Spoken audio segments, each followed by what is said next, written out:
श्रीनगर के नौगाम पुलिस थाने में हुए धमाके में पुलिस के 8 लोगों समेत एक सिविलियन की भी मौत हुई है और 27 से ज़्यादा लोग घायल हैं। ध्यान रहे, इसी थाने में फरीदाबाद से बरामद ज्वलनशील पदार्थ रखे गए थे। इस हादसे के बाद मौके को पुलिस ने सील कर दिया है और घटनास्थल की ओर जाने वाली हर सड़क बंद कर दी गई है। जिनके घर के लोग मारे गए, वहां मातम छाया है। महिलाएं जार जार रो रही हैं।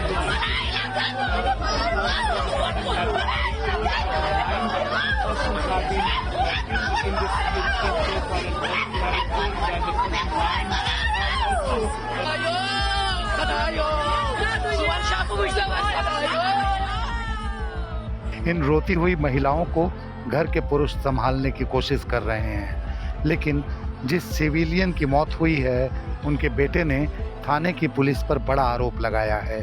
सुने बेटे का बयान। मेरे पापा लगते थे। तो क्या हुआ? इंसिडेंट हुआ, इनको ब्लास्ट हुआ है वहाँ पे। ब्लास्ट की वजह से मेरे बाप भी आ गए उसमें। बाकी तो सारे उधर अफसर ही थे। मेरा बाप था खाली सिविलियन। अगर इनको लेना था, कोई टेलर लेना था, अपने डिपार्टमेंट में लेते, वो लेते। मेरे बाप को क्यों लेना था? कोई लेना देना नहीं है, ना कुछ है यार। किसी भी को उठा के लेके जाए, चलो करो हमारा काम। ये कौन सा, ये गुंडागर्दी है। करो काम। उसको क्या है इसके साथ? इनको लाने अपने वर्कर, डिकम्पोज करना है, कुछ करना है। हुआ है, ब्लास्ट हुआ है, सबको पता है ब्लास्ट हुआ है, आपको भी पता है ब्लास्ट हुआ है। हम कहाँ, हम अपने घर में थे। हाँ, बाप उधर ही थे। हाँ, वो उधर ही थे।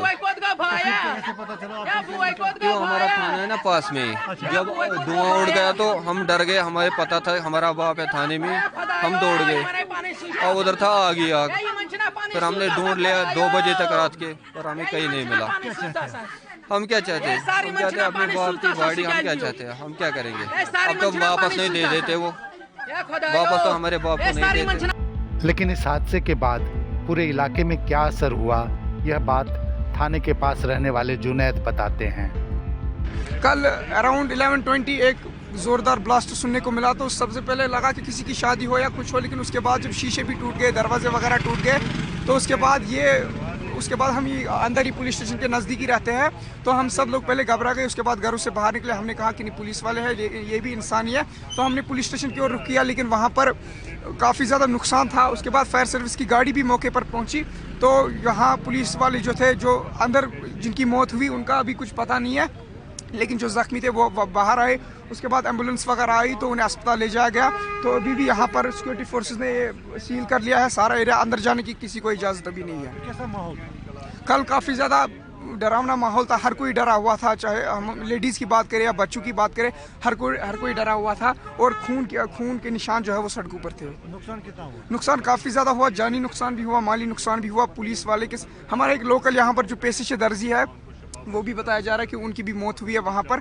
और इसके साथ साथ एक नायब तहसीलदार की भी मौत हुई और 2 दर्जन से ज़्यादा लोग जो है वो जख्मी हैं। इस हादसे में पुलिस के एक फोटोग्राफर की भी मौत हुई है। इस मौत की सूचना मिलने के बाद उसके घर के आसपास के लोग गमगीन हैं। फोटोग्राफर के बारे में उनके पड़ोसी बताते हैं कि वह बिल्कुल उनके बच्चे की तरह था। इनफैक्ट ये सबसे पहले कि ये चंसर गाँव है, कुलगाम के डिस्ट्रिक्ट में एक गांव है। हम नियर अबाउट 2 किलोमीटर की दूरी पर है फ्रॉम कुलगाम। तो यहाँ पर एक दिलदोज वाक़ा हुआ है कि ये मेरा कज़न है, समझो कि मेरा बेटा है। ये नाम है इनका अरशद अहमद। क्या नाम है इनका? अरशद अहमद शाह। तो हम इनको किस नाम से पुकारते थे? सेठलाल। ये काम कर रहा था in police department as photographer from last some years together. इनका बाप जो था नज़ीर अहमद शाह साहब, वो भी इसी पुलिस डिपार्टमेंट में काम कर रहे थे। He is retired employ. Purpose वो रिटायर हुए हैं शायद नियर अबाउट 6 or 7 ईयर्स है पासड। इसके 2 बेटे थे ऑलरेडी। इसका एक बड़ा बेटा था इकबाल साहब, उसका भी एक ऐसा ही वाक़ा हुआ है। ऐसा वाक़ा नहीं हुआ, लेकिन वो इस दुनिया से रुखसत हुआ कि मगर वो मतलब उस वक्त जैसा भी साने हुआ था कि वो समझो कि वो भी एक दिलदोज वाक़ा था। मगर अब इसका दूसरा बेटा यही अरशद साहब, ये काम कर रहे थे श्रीनगर में। He was employ in police department. तो उनकी शादी भी वहीं पर हुई थी, श्रीनगर में ही। बड़े छोटी उम्र के थे। समझो कि अब उसने स्टार्ट किया था अपना दुनिया का दौर, दुनिया में चलना। इसके 2 बच्चे भी थे और अपना मकान भी वहाँ पर थोड़ा छोटा मोटा कन्स्ट्रक्ट किया था। यहाँ पर भी बार बार आते थे, हमसे मिलते थे। तो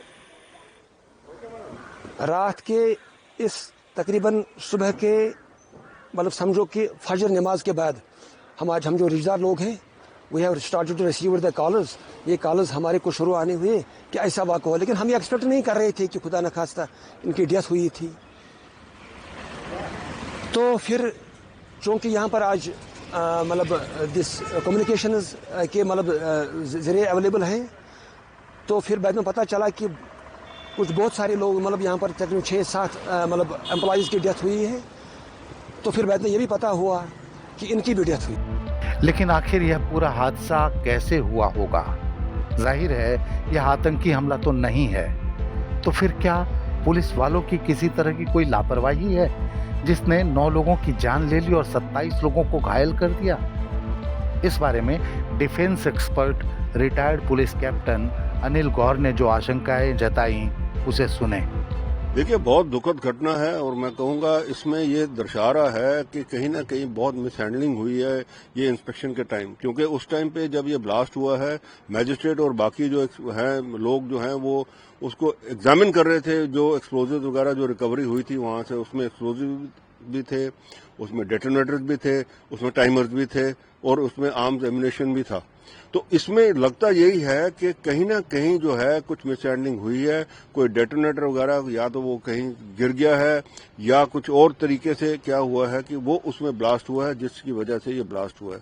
देखिए, एक्सप्लोजिव्स का हैंडलिंग करना एक बहुत ही मैं कहूँगा टेक्निकल चीज होती है। किस तरीके से उसको हैंडल करना है, किस तरीके से उसको स्टोर करना है, कौन सी चीज किसके साथ रखनी है। डेटोनेटर जो हैं वो हमेशा अलग रखे जाते हैं, बड़े उसको ऐसे तरीके से रखे जाते हैं, ऐसे डब्बे में रखे जाते हैं ताकि उनको झटका ना लगे, क्योंकि डेटोनेटर बहुत सेंसिटिव चीज होती है उसके अंदर, और वही एक्सप्लोजन जो है वहां से शुरू होता है। टाइमर्स और डेटोनेटर इकट्ठे नहीं रखते, क्योंकि कोई पता नहीं टाइमर आपका कब उसके साथ अगर कनेक्टेड हो गया हो या रह गया हो तो कब उसका वो टाइमर जो है उसको डेटोनेटर को सिग्नल देगा और वो डेटोनेटर ब्लास्ट होगा और क्या वो करेगा। यही चीज के लिए आप देखिए, क्योंकि आप आर्म फोर्सेज में क्या होता है कि हर चीज जो है बड़े तरीके से रखी जाती है इसी तरीके से, इसलिए ये जो चीज हुई है बहुत ही दुखद है। और जो अनकन्फर्म रिपोर्ट्स हैं उसमें तकरीबन कोई 9 कहते हैं कि 8-9 लोग जो हैं उनकी क्षति हो गई है और 20-30 के करीब जो है इंजर्ड हो गए हैं और आसपास के घर भी नुकसान हो गया इसके अंदर। इसका मतलब काफी मात्रा में जो है वो फटा है ये जो अमोनियम नाइट्रेट था। Ammonium nitrate as it is जो है वो इतना कोई एक्सप्लोजिव नहीं होता जब तक वो उसको मिक्स ना किया जाए और उसके अंदर डेटोनेटर वगैरह लगा के उसको ना फटाया जाए। उसको एक्सप्लोजन के लिए 4 चाहिए होता है। तो ये लगता है कि टोटल मिसहैंडलिंग हुई है और ये आइंदा जो है जो भी जहां से भी रिकवरी होती है उसके अंदर बड़े तरीके से रखना चाहिए उसको कि भाई डेटोनेटर्स अलग होने चाहिए, टाइमर्स अलग होने चाहिए और जब हैंडलिंग करें उसके अंदर तो बड़े तौर तरीके से हैंडलिंग होनी चाहिए ताकि ऐसा कोई घटना दोबारा ना हो। तो सुना ना आपने कि defence expert retired police captain Anil Gaur की आशंका है कि पुलिस से कुछ मिसहैंडलिंग हुई है। आखिर ट्रेंड पुलिस वालों से ऐसी चूक कैसे हो सकती है? क्या हुआ होगा वहां जो इतना खतरनाक ब्लास्ट हुआ? इसकी जांच गंभीरता से कराए जाने की जरूरत है ताकि मामला साफ हो और इन 9 हत्याओं का जिम्मेवार कौन है यह सामने आ सके।